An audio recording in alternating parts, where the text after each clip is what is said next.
사무엘하서 23장 13절 17절, 야고보서 4장 1절 10절, 그리고 마태복음 10장 34절에서 39절 말씀입니다.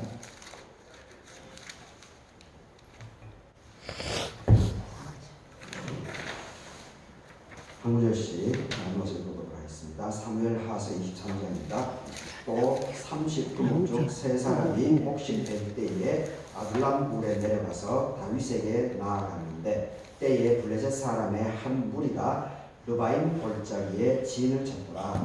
그 때에 다윗은 산성에 있고 그때에 블레셋 사람의 요셉은 베들레헴에 있는지라. 다윗이 소원하여 이르되 베들레헴 성문의 곁 우물물을 누가 내게 마시게 할까 하며, 새 용사가 블레셋 사람의 진영을 돌파하고 지나가서 베들레헴 성문 곁 우물물을 길어 가지고 다윗에게로 왔으나 다윗이 마시기를 기뻐하지 아니하고 그 물을 여호와께 부어 드리며 이르되 여호와여, 내가 나를 위하여 결단코 이런 일을 하지 아니하리이다. 이는 목숨을 걸고 갔던 사람들의 피가 아니니까 하고 마시기를 즐겨하지 아니하니라. 새 용사가 이런 일을 행하였더라. 너희 중에 야고보서 4장 1절 10절입니다. 너희 중에 싸움이 어디로부터 다툼이 어디로부터 나느냐? 너희 지체 중에서 싸우는 정욕으로부터 나는 것이 아니냐? 너희는 욕심을 내어도 얻지 못하며 살인하며 시기하여도 능히 취하지 못하므로 다투고 싸우는도다. 너희가 얻지 못하면 구하지 아니하기 때문이요. 구하여도 받지 못하면 정욕으로 쓰려고 잘못 구하기 때문이다. 가늠한 여인들아, 이 세상과 벗된 것이 하나님과 원수됨을 알지 못하느냐?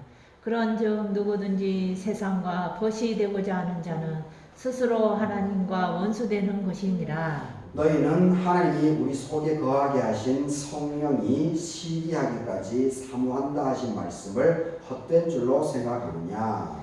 그러나 더욱 큰 은혜를 주시나니 그러므로 일러스되 하나님이 교만한 자를 물리치시고 겸손한 자에게 은혜를 주신다 하였느니라. 그런즉 너희는 하나님께 복종할지어다. 마귀를 대적하라. 그리하면은 너희를 피하리라. 하나님을 가까이 하라. 그리하면 너희를 가까이 하시리라. 죄인들아, 손을 깨끗이 하라. 두 마음을 품은 자들아, 마음을 성결하게 하라. 슬퍼하며 애통하며 울지어다. 너희 웃음을 애통으로, 너희 즐거움을 근심으로 바꿀지어다. 주 앞에서 낮추라. 그리하면 주께서 너희를 높이시리라. 마태복음 10장입니다. 내가 세상에 화평을 주러 온 줄로 생각하지 말라. 화평이 아니고 검을 주러 왔노라. 내가 온 곳은 사람이 그 아버지와 딸이 어머니와 며느리가 시어머니와 불화하게 하려 함이니, 사람의 원수가 자기 집안 식구리라. 아버지나 어머니를 나보다 더 사랑하는 자는 내게 합당하지 아니하고 아들이나 딸을 나보다 더 사랑하는 자도 내게 합당하지 아니하며, 또 자기 십자가를 지고 나를 따르지 않는 자도 내게 합당하지 아니하니라. 자기 목숨을 얻는 자는 잃을 것이요 나를 위하여 자기 목숨을 잃는 자는 얻으리라. 아멘. 아멘. 오늘 이 본문으로 화평이 아니라 검을 주러 왔다. 평화가 아니고 검을 주러 왔다. 이런 점으로 하나님의 말씀을 생각을 해보도록 하겠습니다. 오늘 창조절 10번째 주일입니다. 그리고 오늘이 겨울이 시작되는 입동이동입니다. 오늘 예배에 참석하신 여러분들에게 하나님의 은혜가 함께하기를 바라겠습니다. 오늘 이 사무엘하서 23장에는 그 유명한 그 사건이 나와 있죠. 다윗이 블레셋과의 전투에서 자기 고향 베들레헴의 그 우물물을 마시고 싶어하죠. 그래서 3명의 장수가 목숨을 내걸고 거기 베들레헴, 블레셋이 점령하고 있는 자기 고향 베들레헴에 가서 물을 떠옵니다.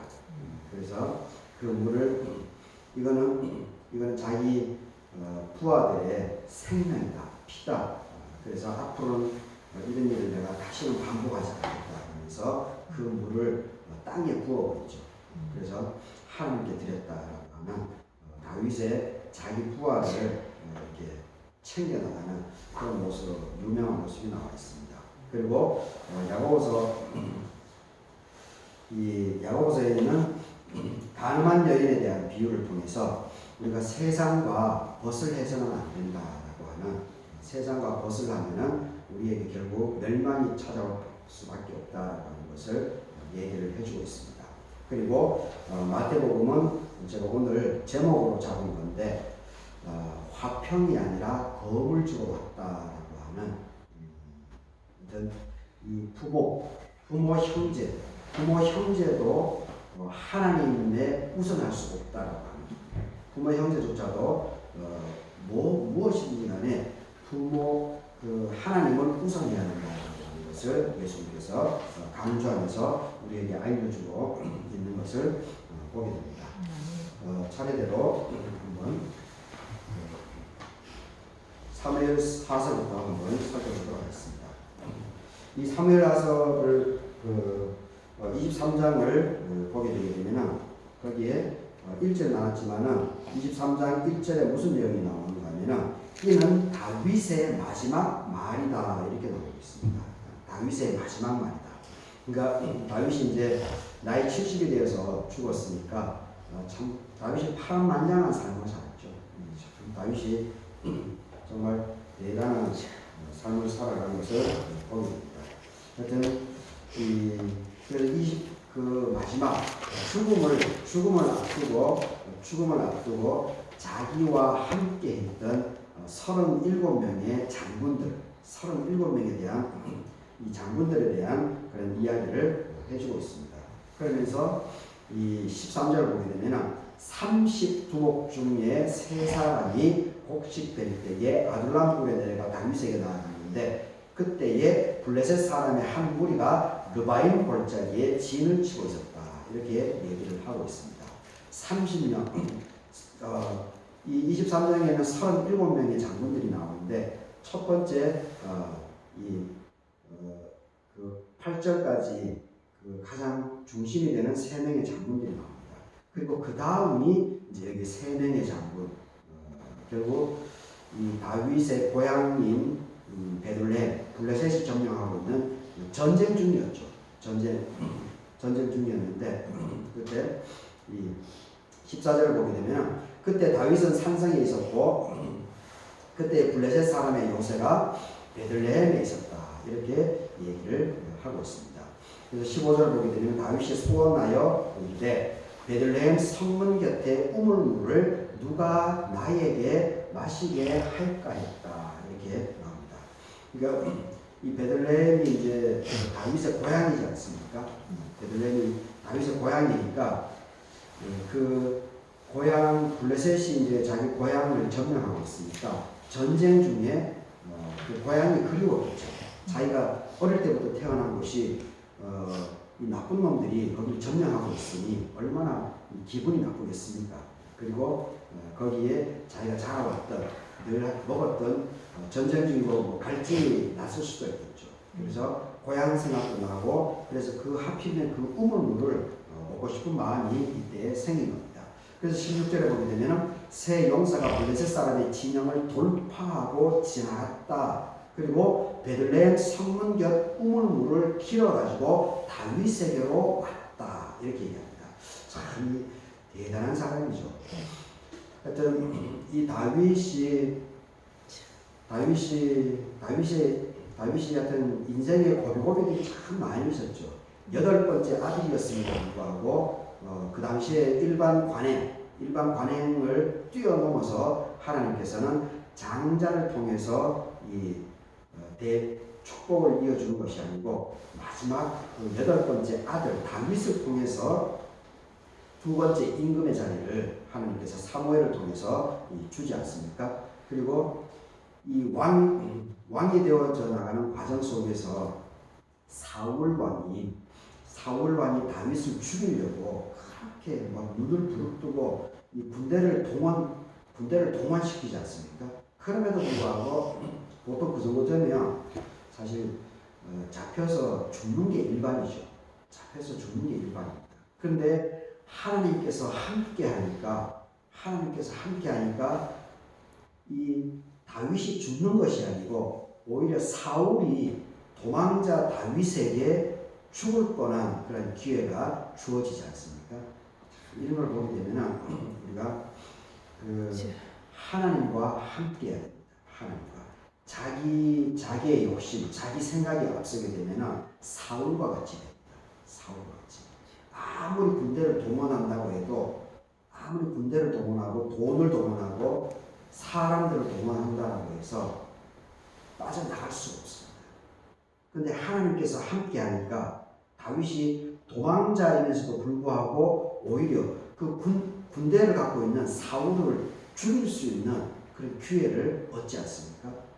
자기가 앞서내는 절대 이러지 못합니다. 꼬입니다. 일이 꼬입니다. 근데 늘 하나님이 앞서가게 그리고 그 뒤를 따라가게 되니까 그런 축복이 임하는 줄 믿습니다. 하여튼 그 다윗이 그런 고비고비들을 많이 거쳤죠. 그 나중에 또 어떤 일이 일어납니까? 아들들이 반란을 일으켜가지고 압살롬을 비롯해가지고 이 아버지를 죽이려고 그래서 권력을 빼앗으려고 그렇게 하지 않습니까? 그런데 그 과정 속에서도 다윗이 하나님과 함께 했기 때문에 또 그것을 모든 것들을 다 이렇게 정리하고 다시 계속해서 임금의 자리를 이렇게 지켜내 왔습니다. 그래서 이 다윗이 70이라고 하는 나이에 죽을 때가 되어가지고 37명의 장군들을 이야기하면서 특별히 이 블레셋과의 전쟁 중에서 이 베들레헴을 점령하고 있었던 거기 물을 떠왔던 목숨을 걸고 물을 떠왔던 그 3명의 장군들을 기억을 하고 있습니다. 그만큼 이 사건이 다윗에게는 상당히 귀한 한평생 잊지 못할 기억으로 남아 있었다고 하는 것을 보게 됩니다. 그래서 16절 후반부에 이 3명의 장군들이 물을 떠왔는데 다윗에게 왔지만은 다윗이 마시기를 기뻐하지 아니하고 그 물을 여호와께 부어드렸다. 여호와께 부어드렸다. 여기서 이 고백이 참 중요합니다. 기뻐하지 아니하고 그 물을 여호와께 부어드렸다. 땅에 부은 거죠. 땅에 물을 자기가 마시지 않고 생명을 걸고 그 귀한 물을 갖고 왔음에도 불구하고 그 물을 마셔도 되죠. 임금이기 때문에 마셔도 됩니다. 누가 책할 사람도 없습니다. 그럼에도 불구하고 다윗은 그것을 마시지 않고 근데 만약에 마셨다고 하면 어떻게 되겠습니까? 마셨다고 합니다. 마셨다고 합니다. 여튼 마시지 않고 다윗이 그 물을 땅에 부은 겁니다. 근데 여기서 중요한 것이 땅에 부었는데 여기 표현을 어떻게 합니까? 그 물을 여호와께 부어드렸다. 이렇게 표현하고 있습니다. 하나님께 부어드렸다. 땅에 붓는 행위를 하나님께 부어드렸다. 이렇게 표현하고 있습니다. 이게 바로 신앙고백입니다. 이게 바로 신앙고백입니다. 이 신앙고백이 그래서 참 중요한 겁니다. 실제는 사람의 행위입니다. 사람의 행위입니다. 눈에 보이지 않는 하나님이 어떻게 움직입니까? 절대 그럴 수 없습니다. 사람을 통해서 역사를 합니다. 거의 95%, 97%. 물론 이제 꿈의 계시라든지 눈에 보이지 않는 이 다마색 도상에서 사도 바울과 같은 그런 사건들, 그리고 마가 다락방에서 성령 오순절, 성령 강림의 사건들, 이러한 사건들도 분명히 있죠. 눈에 보이지 않는 하나님의 영역에서 일어나는 사건들도 분명히 있습니다. 그런데 대부분은 사람에 의해서 하나님의 역사가 일어납니다. 이게 사람이 물을 땅에 부은 겁니다. 다윗이. 이 땅에 부은 이 행위를, 이 고백을 여호와께 부어드렸다. 이렇게 신앙을 고백합니다. 그래서 우리에게 있어서 교회를 하나님을 믿는, 그리고 예수 그리스도를 나의 구세주로 믿는 우리들에게 있어서 바로 이런 신앙 고백이 우리가 마음속 깊이 이런 신앙 고백을 하는 것이 참 중요합니다. 오늘 여러분들이 이제 교회에 오셨는데 입동절기고 창조적 열번주의 교회에 오셨는데 그걸 어떻게 고백해야 되는 겁니까? 그걸 어떻게 고백해야죠? 내가 막 말이 빠릿하고 막 그러니까 잠이 깨고 그래서 내가 왔다. 그런 고백을 하면 안 된다. 사실은 여러분들이 일어나서 여러분들이 교회에 오신 거죠. 여러분들이 의지적으로. 근데 고백을 할 때는 어떻게 고백해야 되는가? 하나님께서 나에게 건강을 주셔서, 하나님께서 나에게 마음문을 열어주셔서 내가 교회에 오게 되었다. 주의를 지키게 되었다. 이렇게 고백해야 돼요. 이렇게 할 때 믿음이 점점점 깊어져 갑니다. 근데 내가 왔어. 이렇게 하는 거는 이게 믿음의 세계로 깊이 들어갈 수가 없습니다. 사람은 언제 어떻게 무슨 일이 일어날지 모릅니다. 지금 오늘 이렇게 예배를 잘 드리고 나가면서 무슨 일이 일어날지 모릅니다. 무슨 일. 전부 다 그런 것들은 전부 다 우리의 지금도 그렇고 우리의 바로 뒤의 시간도 그렇고 모든 것들이 하나님의 손에 있습니다. 하나님의 손에. 한순간이거든요. 복을 받는 것도 한순간이고 우리에게 이익이 꼬이는 것도 한순간입니다. 무슨 일이 일어날지 모릅니다. 그래서 모든 것들을 어떻게 했는지 내가 했어 이런 것들이 아니고 그건 이제 일반 교회를 안 다니는 하나님을 모르는 예수 그리스도를 모르는 사람들이 이야기죠. 그리고 말투입니다. 근데 우리는 교회에 다니고 있고 그리고 하나님을 믿고 그리고 예수 그리스도를 구세주로 우리는 받아들이는 사람들입니다. 그러하기 때문에 우리들은 교회 하나님의 은혜로 하나님께서 나에게 힘을 주셔서 또 주의를 성수하게 됐다. 그래서 하나님 감사합니다. 이렇게 고백해야 됩니다. 이게 아주 중요한 겁니다. 여호와께 부어드렸다. 그 물을 여호와께 부어드렸다. 땅에 부은 겁니다. 땅에 부었는데 여호와께 부어드렸다. 이렇게 고백합니다. 그러니까 이 그러니까 다윗이 신 믿음이 깊은 사람이죠. 물론 이제 넘어지기도 했지만은 밧세바의 사건이 대표적이지만 넘어지긴 했지만은 그럼에도 불구하고 넘어졌을 때 또 어떻게 합니까? 나단 선지자가 넘어진 것은 잘못된 거죠. 잘못된 겁니다. 그런데 나단 선지자가 왔을 때 그걸 지적을 했을 때 곧바로 다윗은 그것을 인정을 합니다. 그래서 거부하지 않습니다. 부정을 하지 않습니다. 헤롯 왕은 어떻게 합니까? 세례 요한이 와가지고 너 사촌의 마누라하고 너 결혼한 건 잘못됐어. 헤롯 왕이. 그렇게 하니까 헤롯이 어떻게 합니까? 세례 요한의 목을 쳐버리죠. 죽여버리죠. 그리고 잔인하게 어떻게 합니까? 쟁반에다가 세례 요한의 목을 갖고 푼 걸로 만찬장에 가서 갖고 오게 합니다. 잔인하죠. 헤롯 왕은 그런 사람. 그러니까 그게 헤롯 왕이 오래 갈 수 있겠습니까? 하나님의 책임을 받게 되죠. 여튼 이 다윗이 넘어졌음에도 불구하고 이 나단 목사님의 지적에 그것을 그대로 인정하고 자복하고 그리고 하나님께 나아갑니다. 그러니까 다윗이 참 이게 믿음이 제대로 들어간 사람이죠. 깊은 사람이죠. 그러니까 여호와께 그 물을 부어드렸다. 이렇게 고백을 하는 겁니다. 그래서 이제 17절에 그 유명한 그 다윗의 고백이 나오죠. 이제 다윗이 얘기를 합니다. 땅에 물을 붓고 나서 여호와여 내가 나를 위하여 결단코 이런 일을 하지 아니하리다. 이제 앞으로는 절대 이런 일을 하지 않겠다는 거예요. 왜 그렇습니까? 전쟁 중입니다. 전쟁 중입니다. 그리고 지금 다윗 진영하고 블레셋 진영 여기가 거리가 한 20km 정도 되었다라고 얘기를 합니다. 20km면은 50리죠, 50리. 여기서 운봉초등학교까지가 한 10km 정도 됩니다. 그럼 그 왕복입니다. 여기서 운봉초등학교까지보다 더 나가는 것. 남원 톨게이트까지가 한 23km 되죠. 23km. 그러니까 여기서 남원 고속도로 남원 그 나들목까지 그 정도 거리에 떨어져 있는데 세 명의 그리고 거기는 우리 편이 아니고 적군이 거기를 주둔을 하고 있습니다. 이 목숨을 내걸고 간 거죠. 다윗의 한마디 말에 의해서 자기 목숨을 내걸고 세 명의 장군들이, 그것도 일반 평민이 아닙니다. 아주 유명한 용맹스러운 그 장군 세 명이 간 겁니다.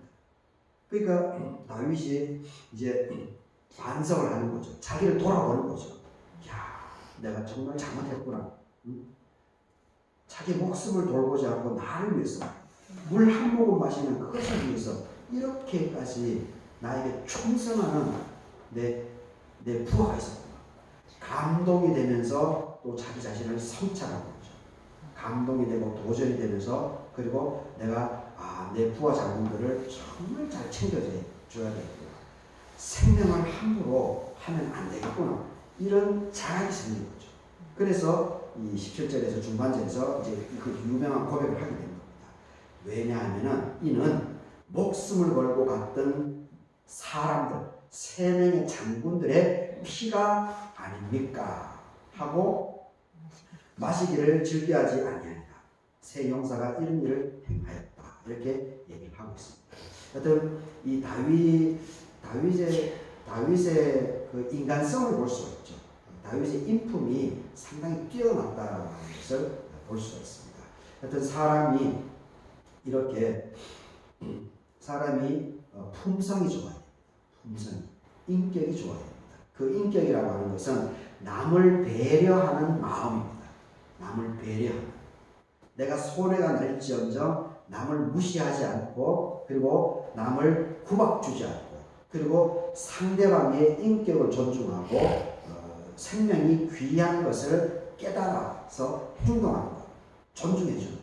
이것이 인격, 품성이 좋은 것이 아니겠습니까? 하여튼 나이가 들면 들수록 자꾸 변은 고개를 숙인다고 하지 않습니까? 변은 고개를 숙입니다. 근데 우리 인간만은 나이가 들수록 고개를 숙이는 사람들도 많이, 대부분 그렇게 하지만 여전히 나이가 들수록 고개를 숙이지 못하는 사람들이 있습니다. 그것은 품성이 좋지 않은 거죠. 나이 값을 못한다고 얘기를 하는 거죠. 나이 값을. 하여튼 이 다윗은 이렇게 자기 인품이 겸비가 되어 있었다는 것을 보게 됩니다. 그래서 자기 자신을 늘 돌아봅니다. 그래서 잘못한 것이 있으면 우리가 예배 시간에 중보기도를 통해서 하나님께 회개하는 그 순서가 늘 주일 예배 순서에 있지 않습니까? 그러니까 늘 그때를 우리가 돌아봐야 됩니다. 그리고 하나님께 주여, 제가 이번 지난 한 주간 이러한 것들을 잘못했네요. 참 제가 마음에 찔립니다. 하나님께서 용서해 주시옵소서. 이런 기도를 늘 해야 됩니다. 그리고 그 삶에서 벗어나려고, 참 쉽지 않죠. 저도 늘 넘어지는데 이게 하여튼 쉽지 않습니다. 그럼에도 불구하고 거기서 벗어나려고 늘 수고하고 애쓰는 그러한 삶의 모습, 그러한 것들이 늘 지켜져 나갈 때 그 사람에게 하나님의 은혜가 임하게 됩니다. 그 사람을 하나님께서 들어서 쓰게 되어 있다는 것을 우리가 다시 한번 사무엘하서 이 다윗의 베들레헴 우물물 사건을 통해서 생각을 할 수 있으면 좋겠습니다. 야고보서 4장 1절에서 10절까지입니다. 1절을 보면 세상과 벗하지 말라라고 하는 부분에 있어서 가늠한 여인의 그런 표현, 그리고 다툼과 싸움이 어디서부터 벌어지는가, 이런 것들에 대해서 얘기를 해주고 있습니다.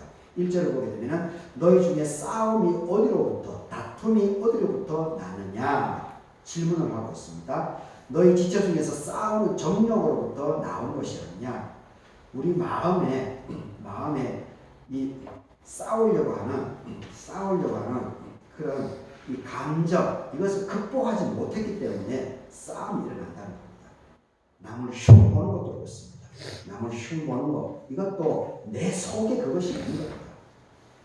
그러니까 자꾸 우리 속에 있는, 우리가 육신에 몸을 입고 있기 때문에 자꾸 부정적인 것들이 자꾸 튀어나옵니다. 부정적인. 남을 해코지하고 남을 무시하고 남을 흠집 잡고 그리고 분열을 얘기하고 이런 부정적인 것들이 습관이 되어 있어요. 그래서 우리가 예수 그리스도를 믿고 하나님을 이렇게 바라보고 믿음 생활을 한다고 하는 것은 일상적으로 반복되는 부정적인 것이 그때그때 올라올 때마다 어떻게 했든지 그때마다 주여 주여 내가 또 이렇게 넘어지려고 하네요. 그러면서 자꾸 어떻게 이제 긍정적으로 좋은 쪽으로 적극적인 사고방식으로 자꾸 전환을 해야 됩니다. 자꾸 바꿔야 됩니다. 바꿔야 됩니다. 이 회개하라는 말이 있죠. 회개하라. 회개하라. 우리 기독교에서 늘 쓰고 있는 말인데 우리는 이 회개하라라고 하는 것이 그냥 죄를 자복하는, 죄를 고백하는 이 정도 선에서 그칠 때가 많습니다. 회개, 죄를 고백하는 그것만 해도 사실은 대단한 겁니다. 그것만 해도 대단한 건데 사실은 이 회개하라고 하는 것이 영어로는 repent 이런 단어를 쓸 겁니다. 근데 사실은 그 번역도 적절한 번역이 아니다라고 얘기를 하는데 원래 원문에 헬라어로 적혀졌죠. 헬라어로 적혀졌던 메타노이아. 이 메타노이아의 원뜻은 뭐냐면은 생각을 바꾸는 겁니다. 생각. 죄를 시인하는 것. 내가 뭘 잘못했는지에 대해서 그것을 시인하는 것. 이것은 기본이고 이것을 시인하고 나서 내가 뭘 잘못했는지를 생각을 하고 이 부정적인 생각에서 긍정적인 생각, 적극적인 생각 이쪽으로 전환을 시켜나간다. 바꾸어 나간다는 겁니다. 그런데 이게 쉽지 않죠. 메타노이아, 회개. 이 결코 쉽지 않습니다. 이게 쉬우면 우리가 교회만 다니면 다 천군천사가 다 되죠. 근데 우리는 여전히 천군천사가 아니고 여전히 인간이지 않습니까? 여튼 이 싸우는 정력이 있다는 겁니다. 시기질투하는 정력들이 우리에게 있다는 겁니다. 자꾸 남을 해코지 하려고 하는, 남들 자꾸 흠집을 잡으려고 하는 그런 것들이 육신의 몸을 입고 있는 우리에게 기본적으로 내재되어 있다는 겁니다. 이것을 바꾸어내고 회개하고 그것을 바라볼 줄 알고 그리고 이것을 생각을 바꾸고 그래서 적극적으로 긍정적으로 적극적인 사고방식으로 바꾸기 위해서는 자꾸 기도하면서 성찰하면서 어떻게든지 노력하고 애써 나가는 이럴 수밖에 없다라는 것을 볼 수가 있습니다. 2절을 보게 되면은 너희는 욕심을 내어도 얻지 못하고 살인하고 시기하여도 능히 취하지 못함으로 다투고 있다. 결국은 욕심이죠. 결국은 욕심. 그 욕심이 결국 사람을 죽이는 것까지 한다라고 표현되어 있지 않습니까? 욕심을 내고 살인, 시기질투 이렇게 해도 얻을 수 없다는 겁니다. 근데 그저 막 시기하고 살인까지 하고 그래서 여기서 얻지 못하는 것은 구하지 않기 때문이다. 구해야 된다는 겁니다. 구해야. 문을 두드리라. 그러면 열릴 것이다. 이렇게 얘기하지 않습니까? 두드려야 됩니다. 이 두드리지 않고 문이 절대 열리지 않습니다. 손으로 그 문을 밀어야 됩니다. 손으로 문을 밀어야 그것이 열리는 것이지 그냥 가만히 앉아서 입을 벌리고 감나무 밑에서 앉아 있는다고 해서 그 감이 입에 떨어지지 않습니다. 절대 떨어지지 않습니다. 구하지 아니하기 때문에 구하지 않기 때문에 얻을 수 없다. 온 힘을 다해서 노력을 해야 된다는 겁니다. 노력. 손발을 움직여서 열심히 살아나가야 된다고 하는 것을 얘기를 합니다. 3절에 구하여도 받지 못하면 정력으로 쓰려고 잘못 구하기 때문이다. 열심히 노력했음에도 불구하고 나에게 결과물이 없는 것은 내 속에 욕심으로 가득 찼다. 욕심. 내 자신을 위해서, 내 자신의 욕망을 위해서 했다는 겁니다. 그러니까 하나님께서 주시지 않는다는 겁니다. 하나님의 영광을 위해서, 우선순위를 하나님의 영광을 위해서, 그리고 내 주변의 어려운 사람들, 이 사람들을 살려주기 위해서 내가 무슨 일을, 그럴 때 대의 명분이라고 그러죠. 대의, 큰 뜻을 가진 것, 큰 꿈을 가진 것, 이것을 위해서 하게 되면 하나님께서 어렵더라도 거기에 결실을 준다라고 얘기를 하는 겁니다. 그러면서 이제 가늠한 여인 4절에 얘기를 합니다. 가늠한 여인들아, 세상과 벗된 것이 하나님과 원수됨을 알지 못하느냐. 그런즉 누구든지 세상과 벗이 되고자 하는 자는 스스로 하나님과 원수가 되는 것이다. 인간의 욕망, 자기의 욕망을 추구해 나가는 것은 참 사람들의 기본적인 성향이죠. 저는 그건 나쁘다고 보지 않습니다. 꿈을 갖고 있어야 됩니다. 꿈을. 그런데 그 꿈을 갖고 있어야 되는데 이 꿈이 승화되는, 그러니까 거룩한 욕심이라고 그러죠. 거룩한 욕심. 우리 기독교에서 그 거룩한 욕심에 대한 표현을 종종 쓰는 것을 보게 되는데, 하여튼 욕심은 욕심인데 나 자신만을 위한 것이 아니고 정말 나와 내 가정, 내 식소, 가족들은 기본이고, 그리고 더 내 주변을 돌아볼 수 있는, 주변 사람들과 나눌 수 있는, 이렇게 살아가는 것이 바로 하나님을 위하는 것이고 세상과 벗어나지 않는다는 겁니다. 가늠한 여인이 세상과 벗된 것이 뭐겠습니까? 자기의 생명, 부모로부터 받은 그 생명을 몸을 팔아서, 이 육신의 노동으로 하는 것이 아니고 몸을 팔아서 그 생활을 하는 것이 아니겠습니까? 그래서 세상과 벗이 되었다라고 하는 것으로 대표적으로 지금 예를 들고 있는 것을 보게 됩니다. 여하튼 하나님께서 주신 우리의 육신을 아껴야 됩니다. 그리고 내가 내 자신을 사랑하고 내가 나의 영육의 강건을 위해서 나란하게 애쓰는 것이 참 중요한 줄 믿습니다. 그것이 바로 이 세상과 벗하는 것이 아니고 하나님과 원수되는 것이 아니고 하나님과 친해지는 방법인 줄 믿습니다. 5절에 너희는 하나님이 우리 속에 거하게 하신 성령이 시기하게까지 사모한다 하신 말씀을 헛된 줄로 생각하느냐. 우리 속에 하나님의 영이 있다는 겁니다. 우리 속에 하나님의, 이 사도 바울의 로마서 8장 33절인가요? 32절, 7장 32절인가요? 내 속에 하나님의 영이 나를 위해서 탄식하면서 나를 위해서 기도한다라고 하는 그런 사도 바울의 아주 유명한 그 고백이 있지 않습니까? 내 속에 하나님의 영이 있습니다. 내가 그걸 알지 못하더라도, 깨닫지 못하더라도 내 속에 있는 하나님의 영이 나를 이끌어가는, 참 사도 바울의 아주 귀한 깨달음이죠. 귀한 깨달음. 그래서 우리가 늘 하나님 중심으로, 그리고 마음을 삶으로까지 온전하게